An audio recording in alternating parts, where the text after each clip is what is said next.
चलो भाई, देखो अब मैं क्या करता हूँ। अस्सलाम वालेकुम नाज़रीन, कैसे मिजाज हैं, क्या हाल चाल है। उम्मीद सब खैरियत से होंगे। अल्लाह आपको खुश खुरम रखे, आबाद रखे। आज एक नई इन्फॉर्मेटिव वीडियो के साथ हाजिर हुआ हूँ। उम्मीद है आपको ये वीडियो पसंद आएगी। अगर वीडियो अच्छी लगे लाइक कमेंट लाजमी कर दीजिएगा और शेयर करना ना भूलिएगा। नाज़रीन, बैरियर टाउन कराची के हवाले से आपको बहुत ज़्यादा नेगेटिविटी मार्केट में सर्कुलेट होती हुई सुनाई दे रही होती हैं कि मार्केट जो है बिल्कुल ही जो है डाउन हो गई, मार्केट में डाउनफॉल आ गया, मार्केट मज़ीद नीचे जाएगी। क्यों? ये जो लोग नेगेटिविटी फैला रहे हैं ना आजकल मार्केट में, जैसा कि मलक रियाज के अरेस्ट वारंट जारी हो जाना या उनकी जायदाद का मुंजमद हो जाना, उनको ये लगता है कि जो बैरियर टाउन कराची की प्रॉपर्टी है, मलकियत है मलक रियाज की, ये तो इसको भी ज़ब्त कर लिया जाएगा या इसको भी दवालिया करार दे दिया जाएगा।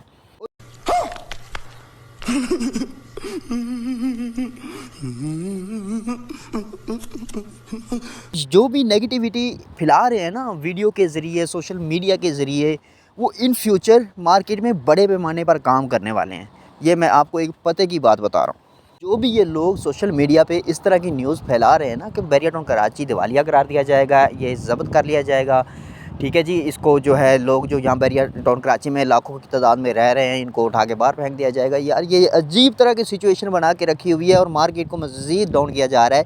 ये इन्वेस्टर यहाँ पे आने वाला है इन फ्यूचर और यहाँ पे सस्ती परचेजिंग करके वो बहुत अच्छा जो है प्रॉफिट कमाने वाला है बैरियर टाउन कराची से। और जो भी बैरियर टाउन कराची के हवाले से नेगेटिविटी फैला रहे हैं, उनके हवाले से मुझे एक बहुत अच्छी बात याद आती है, मैं आपके साथ शेयर करना चाहूँगा।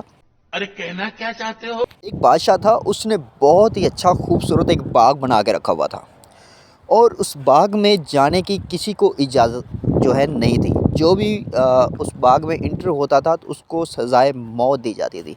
तो उस वक़्त में सज़ाए मौत का जो तरीक़ाकार था, एक मशीन ऐसी बनाई गई थी जिसको सर पे पहना दिया जाता था और पहनाने के बाद उस मशीन को घुमा दिया जाता था और बंदे का जो सर है वो काफ़ी दूर जाके गिरता था। और 3 लोग जो खाने की तलाश में निकले थे, जिनको बहुत ज़्यादा भूख लगी हुई थी, वो इधर-उधर खाना जो तलाश कर रहे थे, तो उनको वो सामने वो बाग नज़र आ गया। तो वो उन्होंने जाके वहाँ से फल तोड़े, मुख्तलिफ़ किस्म के फल तोड़े और वज़ीरों ने उनको पकड़ लिया। जो भी यहाँ वहाँ के चौकीदार थे, उन्होंने पकड़ा और बादशाह के सामने लाके खड़ा कर दिया। उन 3 लोगों का ये अमल बादशाह को बहुत नापसंद आया। उसने इन तीनों लड़कों को, तीनों जो लोग थे, इनको सज़ाए मौत का हुक्म दे दिया। कौन है ये लोग? कहां से आते हैं? उन्होंने काफ़ी इल्तिजा की, काफ़ी घुटने तक टेके कि हमें माफ़ कर दिया जाए, लेकिन बादशाह अपनी बात से नहीं फिरा। जब फांसी का सज़ा का वक़्त करीब आ गया तो बादशाह ने तीनों से उनकी आखिरी ख्वाहिश का पूछा। तो जब उनको ये यकीन हो गया उन तीनों लोगों को कि हम बचने की हमारी कोई उम्मीद नहीं है, हम मार दिए जाएंगे, तो उन तीनों ने अपनी ख्वाहिश का इजहार किया। पहले वाले से पूछा गया कि तुम्हारी क्या ख्वाहिश है? उस बंदे ने जवाब दिया कि मुझे कुरान मजीद की तिलावत करनी है।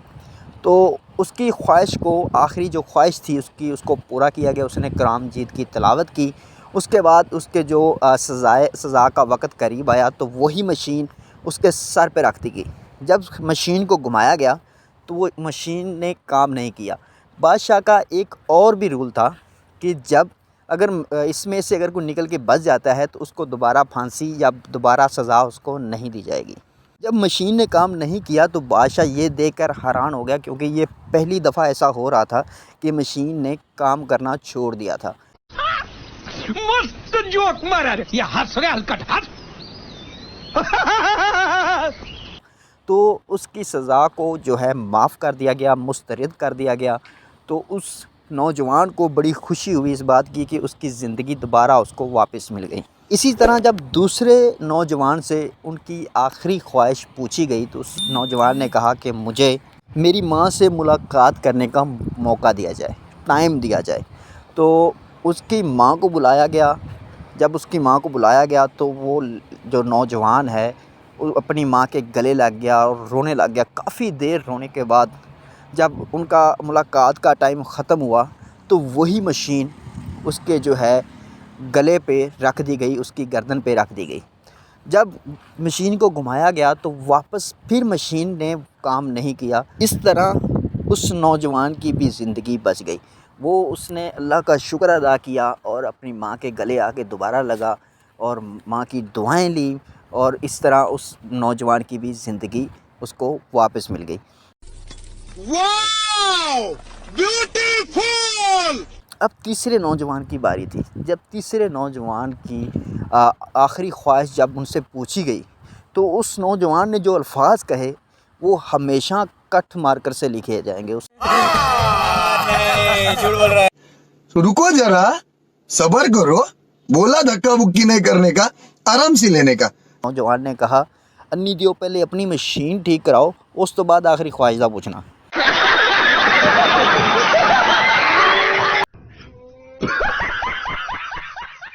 भाई मजा आया, और मैं ये जो मजा है हिंदुस्तान के हर व्यक्ति को। तो साबित हुआ इस बात से कि भाई जो लोग नेगेटिविटी फैला रहे हैं उनको इस हवाले से इन्फॉर्मेशन ही नहीं है, वो जानते नहीं हैं। बस उनको ये पता है कि मार्केट को नीचे कैसे लाना है, सोशल मीडिया के ज़रिए किसी तरीके से भी मार्केट को नीचा दिखाना है, बैरिया की मार्केट को नीचा दिखाना है। इन्फॉर्मेशन नहीं है। हालांकि मैं आपको यहाँ पे थोड़ा सा बताना चाहूँगा कि मलक रियाज और बैरिया टाउन कराची ये दोनों अलग चीज़ें हैं। क्योंकि बैरिया टाउन कराची में अगर पहले जब बैरिया टाउन कराची लॉन्च हुआ था ना, अगर तब इस पर केस किया जाता तो समझ में आता था कि ये मलक रियाज की प्रॉपर्टी है, इसको ज़ब्त कर लिया जाए या बैरिया टाउन कराची को दिवालिया करार दिया जाए। ये न्यूज़ उन लोगों ने भी सुनी होगी कि मलक रियाज के नाम पे जो प्रॉपर्टी है उसको मुंजमद किया जा रहा है। जो दूसरे थर्ड पार्टी की प्रॉपर्टी है उस पे तो कोर्ट ने नहीं कहा कि भाई फ़लाँ बंदे की भी प्रॉपर्टी जो है मलक रियाज से उसने ख़रीदी है, उसको भी जो है ज़ब्त कर लो। तो ऐसा बिल्कुल भी नहीं है। और मैं एक बात यहाँ पे और ऐड करता चलूँ कि जो केस है वो मलक रियाज पे किया गया है, ना कि बैरिया टाउन कराची पे। जो प्रॉपर्टी मलक रियाज के नाम की है उसको मुंजमद कर दिया जाएगा।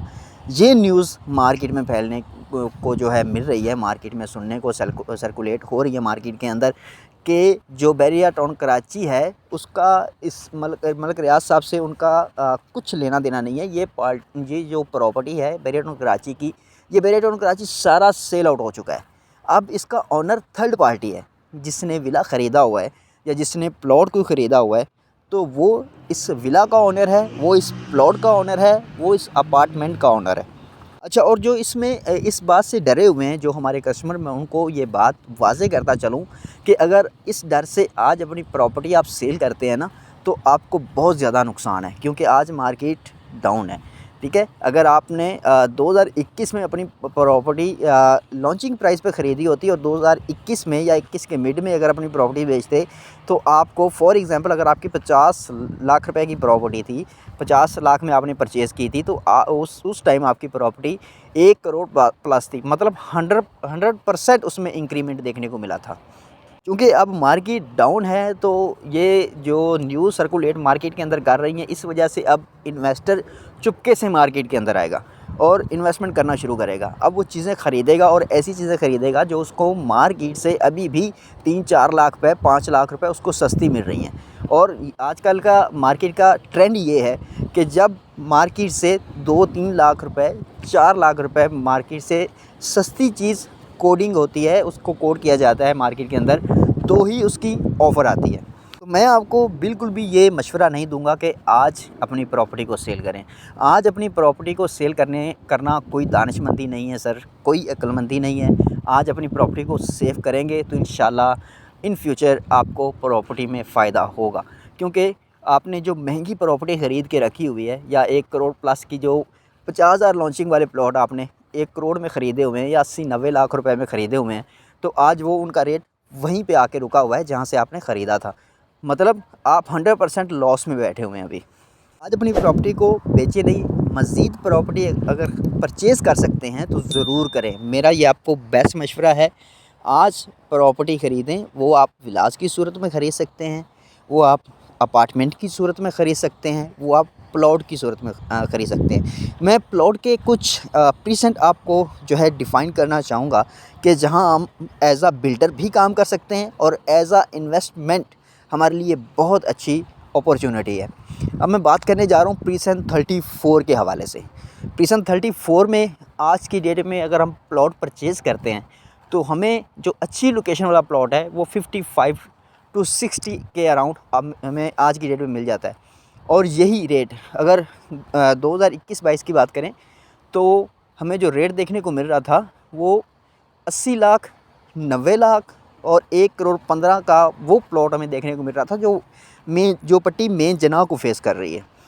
यहाँ पे हम एज़ आ इन्वेस्टमेंट बहुत अच्छा काम कर सकते हैं। अगर आप एज़ आ बिल्डर काम करना चाह रहे हैं तो आप प्रीसेंट 1 की तरफ आ सकते हैं, आप प्रीसेंट 6 की तरफ आ सकते हैं, आप प्रीसेंट 8 की तरफ आ सकते हैं। ये जितने भी मैं प्रीसेंट आपको बता रहा हूँ ये 250 गज़ के प्लॉट हैं जो जिन पे लोगों ने प्राइवेट कंस्ट्रक्शन करके घर बनाए हुए हैं और माशाल्लाह से बहुत अच्छा रेंटल इनकम एंजॉय कर रहे हैं और बहुत अच्छी यहाँ पे घरों पे सेल परचेज़ भी हो रही है और माशाल्लाह से लोग घर बना के बहुत अच्छा प्रॉफिट कमा रहे हैं यहाँ से। इसके बाद आ जाते हैं हम 125 गज़ पे।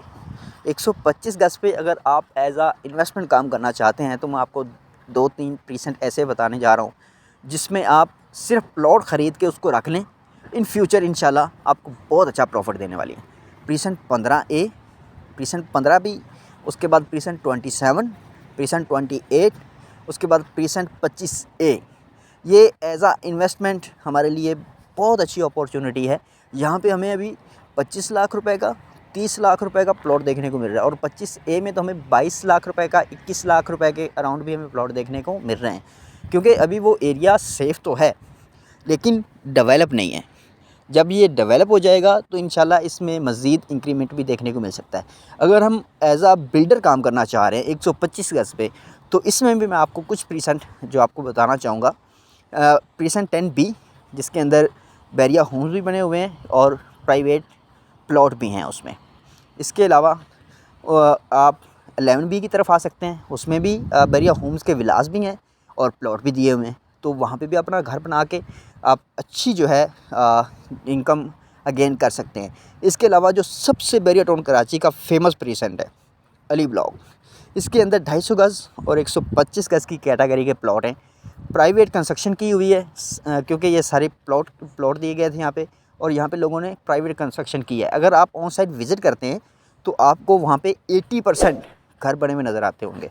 अगर मैं 125 गज़ के प्राइवेट विला की बात करूँ तो यहाँ पे हमें आज की डेट में 1,25 लाख रुपए का विला, 1,30 लाख रुपए का विला और 1,35 लाख रुपए का विला मिल रहा है। और अच्छी लोकेशन का जैसे कोई मतलब के कॉर्नर हो जाए, पार्क फेस हो जाए, उसकी प्राइस में थोड़ा सा इजाफ़ा हो जाता है।